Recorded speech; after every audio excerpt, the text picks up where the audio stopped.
차관님 유가족분들 단식하고 있는 거 아시죠? 네, 알고 있습니다. 네, 오늘 한번 점심시간이나 이럴 때 좀 방문해 보시는 건 어떤가요?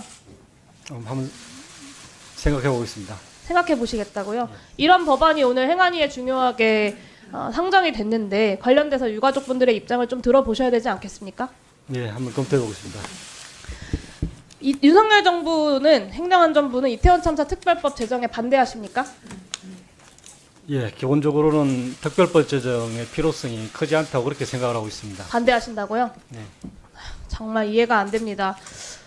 이태원 참사 같은 참사가 발생하면 제대로 된 역할을 행정안전부가 해야 되는데 그것을 못하고 있기 때문에 이런 특별법을 제정을 하는 겁니다. 그런데 행정안전부가 이를 반대한다. 정말 뻔뻔하다라는 생각이 드는데요.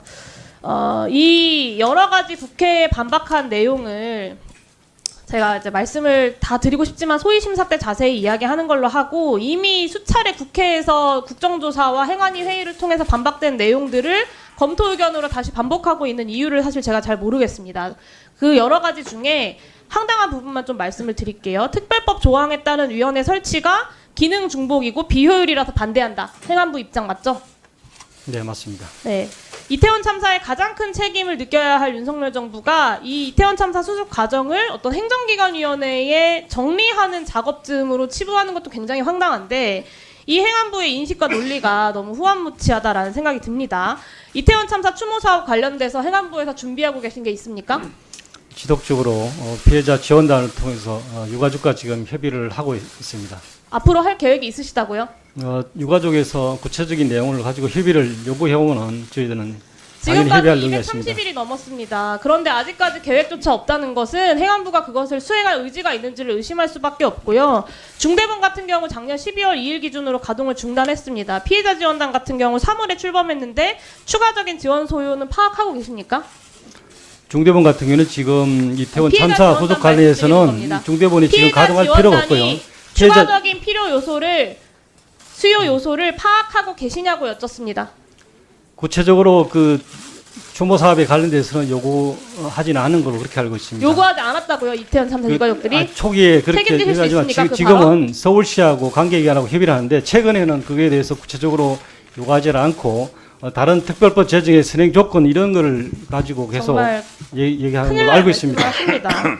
이태원 참사 특별법 제정 관련돼서도 정부 차원에서 유가족과 면담한 적 없다고 아까 말씀하셨어요. 그러니까 이태원 참사의 수습 과정에서 지금까지 하지도 않았던 일들을 했던 것처럼 그리고 할 것처럼 이야기하면서 기능의 중복이다, 비효율이다 이런 이야기를 하고 계신 거예요. 이태원 참사 관련돼서 해야 할 일들을 행안부가 했다면 당연히 기능 중복이겠죠. 그런데 하지 않고 있으면서 이것을 하기 위한 법을 만들겠다는데 이것이 기능 중복이다라고 이야기하고 계신 겁니다. 저는 아무리 생각해도 이 법은 정부와 여당에서 냈었어야 되는 법이라고 생각합니다. 그런데 윤석열 정부가 자정작용도 없고 의지도 없고 아무것도 안 하고 있으니까 국회가 법을 만들고 그에 따라서 필요한 실무상의 위원회들을 설치하는 겁니다. 특조위 얘기도 안 할 수가 없는데 국정조사 과정에서도 내부조차도 안 한 채로 조사를 받다가 수차례 지적받고 독립적 조사위원 설치하라고 하니까 안 하셨잖아요. 대부분 진상규명 됐다고 이야기하시는데 제가 유족이 바라는 여러 가지 문제 중에 어떤 게 진상규명 됐는지 딱 3가지만 묻겠습니다. 159명의 희생자들의 마지막 모습 확인됐습니까? 개별적으로는 다 확인이 안 개별적으로 다 확인됐다고요? 확인이 안 된 걸로 알고 있습니다. 네. 희생자 한 명 한 명이 어떻게 구조됐고 어떻게 이송되었고 그 과정에서 적절한 조치 받았는지 확인됐습니까? 그 150원 전부에 대해서는 그것도 안 확인 됐죠. 네. 시간대별로 최선의 조치했으면 살릴 수 있었던 인원이 몇 명이었는지 확인됐습니까? 안 됐죠. 차관님 확인이 안 모르시죠? 됐습니다. 예. 저희도 모릅니다. 유가족들도 모르고요.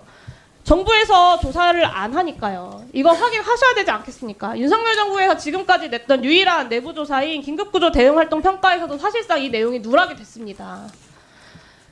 1분만 더 하겠습니다. 그런 부분을 정리하겠습니다. 아마 검경 수사라든지 어떤 국조에서 충분히 어느 말고 정도는 논의됐고 내부의 조치가 분명히 필요하고 소방에서도 긴급구조 대응활동 평가를 하는데 그 과정에서도 누락됐다. 결국에는 윤석열 정부에서 관련된 내용을 하나도 조사하지 않았다. 검경 수사에만 맡겨놓고 라는 이야기를 지금 차관님께서 하고 계시는 거예요. 아니 그런 외부에서 검경 수사라든지 국조가 있었기 때문에 행안부는 그럼 지금 그게 하고 대해서 계세요? 국조 끝났고 검경 수사도 어느 정도 마무리되고 충분히 있는데 소명이 되었다고 저희들이 소명이 생각하기 때문에 되었다고요. 하질 별도로, 않았는데 예. 무엇이 소명이 됩니까, 차관님? 안 하셨다면서요, 검경 수사 때문에. 그리고 아까 말씀하신 피해자 제가 맞아 지원단 말씀드릴게요. 잘 몰랐다, 보고했다, 지시했다, 최선을 다했다. 이게 윤석열 정부가 말하고 있는 이태원 참사의 진상입니다. 이게 진상이면 전 국민이 목격했던 이태원 참사의 진상은 윤석열 정부 공직자들의 책임 면피일 뿐입니다. 정부는 최선을 다했고 국가가 책임질 수 있는 게 없다. 그게 대한민국 정부의 최종적 입장 맞죠? 그렇게까지는 말씀 안 드렸습니다. 그런 이야기를 지금 하고 계신 거잖아요. 적어도 재난이 벌어지면 신종 재난이라면 얼마나 걸리면 구조적 원인을 파악하는 게 정상입니다. 근데 고작 가져오신 게 위원회 기능 중복이라는 이유로 말씀을 하고 계신 거고요. 차관님 제가 정중하게 마지막으로 부탁드릴게요. 어떤 방식으로든 통과될 법입니다. 필요한 법이니까요. 행안위 심사 과정에서는 이런 볼품없는 논리가 아니라 어떻게 하면 이태원 3사를 제대로 수습할 수 있을지 그 방안을 좀 가지고 오셔서 제대로 이 법에 대한 심사가 진행될 수 있게 좀 협조해 주시기를 요청드리겠습니다. 그게 희생자들과 가족들에 대한 예우고 공직자로서의 최소한의 직업 윤리 정리를 해주십시오. 그렇게 해주시겠습니까? 국회 법안의 심의에 대해서는 우리 의원님들께서 충분히 논의해 주시면 좋겠고요. 또 그 구체적으로 법안 구체적인 조항에 대해서는 저희들 뭐 이따 소위 때라든지 충분히 기회를 주시면 제가 말씀을 드리겠습니다.